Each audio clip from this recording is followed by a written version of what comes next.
Et on va aller plus loin dans le décryptage du jour avec vous, Cyril Payen. Bonjour Bonjour. Cyril.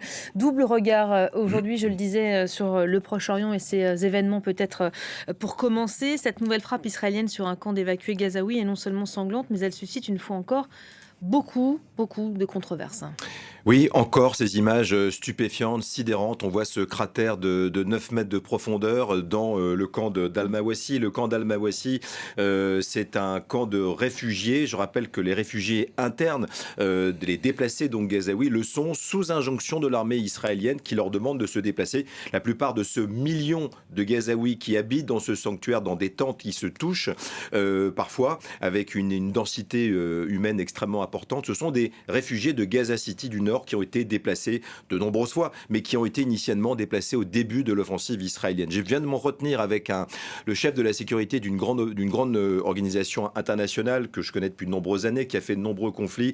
Il m'a parlé de ces frappes cette nuit, les 3 bombes qui ont frappé cette partie du camp d'Al-Mawassi. Il n'a jamais vu, ce sont ses mots, On voit une l'ampleur telle de la frappe disproportion. avec ce cratère qui parle de lui-même. Voilà, c'est une zone densément peuplée où les tentes sont toutes collées les unes aux autres. 1 million de personnes qui sont réfugiées là et cette bombe sans avertissement, puisque l'armée israélienne souvent envoie des avertissements, sans avertissement pour frapper. On voit la puissance. Ce qui se passe aujourd'hui, c'est qu'il y a des nombreux corps qu'on n'a pas retrouvés. Donc il parlait de cette disproportion qu'il vit lui-même de plus en plus mal, disproportion de force pour évidemment frapper. Ce que dit l'armée israélienne des cadres du Hamas, notamment Samir Kader Ismaël Abu Daka, qui est le chef des brigades aériennes de la branche armée du Hamas, donc l'un des responsables de l'attaque du 7 octobre du Hamas sur le sud d'Israël, qui aurait été visé avec 2 autres cadres du Hamas. Mais évidemment, c'est narratif contre narratif. La dernière frappe contre Al-Mawassi date de juillet. C'était Mohamed Deyef, l'homme le plus recherché par Israël, qui est le chef des brigades des Eddin al-Qassam, la branche militaire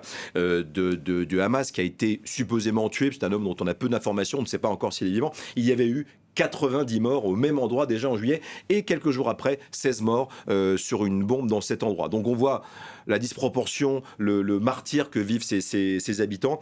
Et pour aller un peu plus loin, je vous propose d'écouter Rami Abou Djamous, qui notre voix évidemment à Gaza. Il habite tout près de cet endroit, près de Khan Younes. Donc je vous propose de l'écouter. Ce sont un témoignage qu'on a enregistré il y a quelques instants.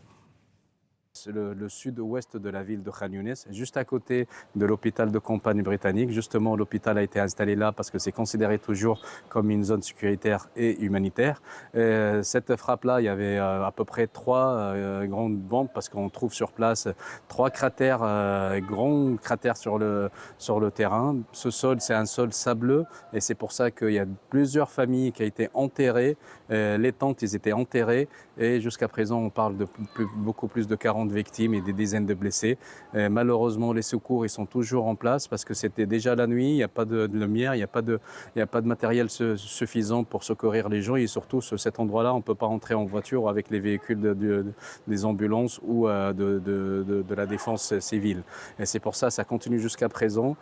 Ils cherchent toujours sous des camps, pas des camps, mais plutôt les sables et les tentes pour trouver toujours des vivants. Cet endroit-là, c'est pas malheureusement la première fois que ça a été bombardé de cette façon. Ils disent que c'est toujours cette zone humanitaire, mais malheureusement, cette zone humanitaire a été bombardée plusieurs fois. Il y a eu plusieurs dizaines de victimes, de morts et de blessés. Voilà, une frappe et des réactions. On vous donnait celle des Turcs tout à l'heure qui parlent de génocide commis par les Israéliens. À l'instant, le chef de la diplomatie britannique juge, je le cite, choquante les frappes israéliennes sur Khan Younes. Cyril, un mot peut-être de ces frappes qui interviennent alors qu'on continue de négocier. Ça fait évidemment des mois, ça piétine. Les Américains disent on y est presque. Où est-ce qu'on en est ? On est très loin d'être presque. C'est vraiment, il y a beaucoup trop de prérequis des 2 parties pour arriver à une finalisation de ces négociations.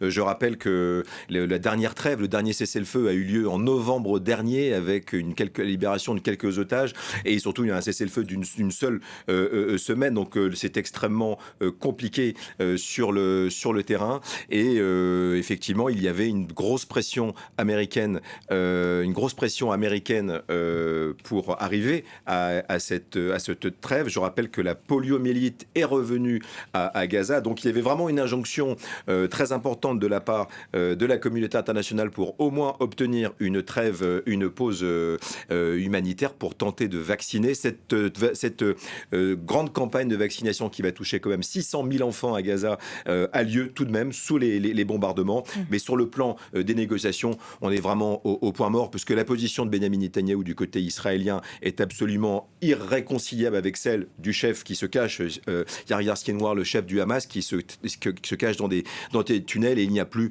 vraiment de plateforme de négociation. Alors après, dans le détail, c'est là que le diable se cache. Évidemment, on parle du corridor de Philadelphie, ces zones tampons qui jouxtent la frontière avec l'Égypte. C'est un corridor de 14 km de long sur 100 mètres de large. L'armée israélienne ne veut pas se retirer.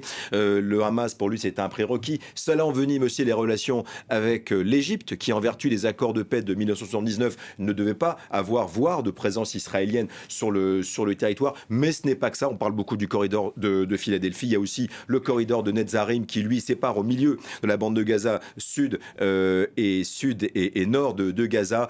La nature aussi des prisonniers palestiniens qui seraient libérables. Le nombre d'otages aussi israéliens qui seraient libérables. Bref, effectivement, cela fait des mois que l'on tente d'obtenir une trêve, mais il y a aussi, pour finir, les conditions électorales aux États-Unis. Et on sait que Benyamin Netanyahou, qui était lui-même en juillet à Washington, a rencontré sans doute son meilleur allié américain, Donald Trump, qu'il espère pouvoir arriver au retour aux affaires en novembre. Mais en tout cas, il ne fera pas le cadeau à l'administration Biden d'avoir une trêve en ce moment avant les élections. C'est aussi ça l'implication politique du conflit au Proche-Orient.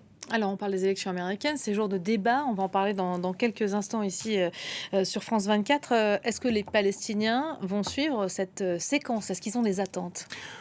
Ils sont quand même dans une situation très très compliquée où ils n'attendent pas grand-chose. D'ailleurs, dans un instant, on va écouter le commentaire à chaud du journaliste Rami Abu Jamous. Mais du côté israélien, évidemment, une partie de l'électorat de Benyamin Netanyahou, qui penche plutôt à droite, rêve d'un retour aux affaires du meilleur ami de cette partie d'Israël, c'est-à-dire Donald Trump, qui avait fait voler en éclats pendant sa présidence avec les accords d'Abraham toute question de solution à deux États, faisant coexister Israéliens et Arabes, et qui avait alimenté évidemment énormément le camp d'extrême droite israélien. Du côté palestinien, la situation étant telle, puisque cette relation très, très étroite, politique et militaire entre Washington et Israël fait que beaucoup savent que si on arrêtait d'alimenter en armes, ne serait-ce qu'un jour, Israël ne pourra pas bombarder comme elle le fait Gaza. Donc je vous propose d'écouter également un témoignage recueilli à chaud il y a quelques instants de Rabbi Amoudjamous, qui nous donne son avis sur la manière dont on va suivre notamment ce débat aux États-Unis dans quelques heures, ça depuis Gaza. Écoutez-le. Malheureusement pour la population palestinienne et surtout la population gazaoui, les élections américaines ne vont pas changer grand-chose pour la situation en général et surtout la guerre à Gaza. On sait très bien qu'Israël, c'est l'enfant gâté des États-Unis et que personne ne peut faire pression ou arrêter la guerre. Biden, il peut arrêter la guerre avec juste un coup de fil. Harrison, elle peut faire la même chose, mais on est juste une carte. Cette guerre-là était une carte dans les mains de la campagne électorale des deux côtés, que ce soit les républicains ou bien les démocrates. Malheureusement, que ce soit Harris ou Trump qui vont gagner les élections, ça ne va pas changer grand-chose. C'est juste Netanyahou, il augmente un peu plus cette guerre-là parce qu'il considère que Trump est plus allié que lui, que Biden ou bien que les démocrates. Mais en tout cas, pour la population palestinienne, ça ne va pas changer grand-chose. Ça ne va pas changer grand-chose. Voilà. Maintenant, reste à savoir quel va être l'angle d'attaque de Kamala Harris ce soir dans son débat. On sait que la question palestinienne, aussi clivante qu'elle soit, même très très loin du Proche-Orient et de la bande de Gaza, avait coûté très cher à la campagne électorale de Joe Biden. Pas uniquement, mais importante. On va voir quelle va être la stratégie de Kamala Harris. Il semble que les stratèges démocrates tentent à mettre quand même sur la table cette question, puisqu'il y va d'une grande partie de l'électorat, notamment démocrate, notamment jeune. Donc, affaire à suivre. Merci beaucoup Cyril, on va en parler dans quelques instants de ce débat.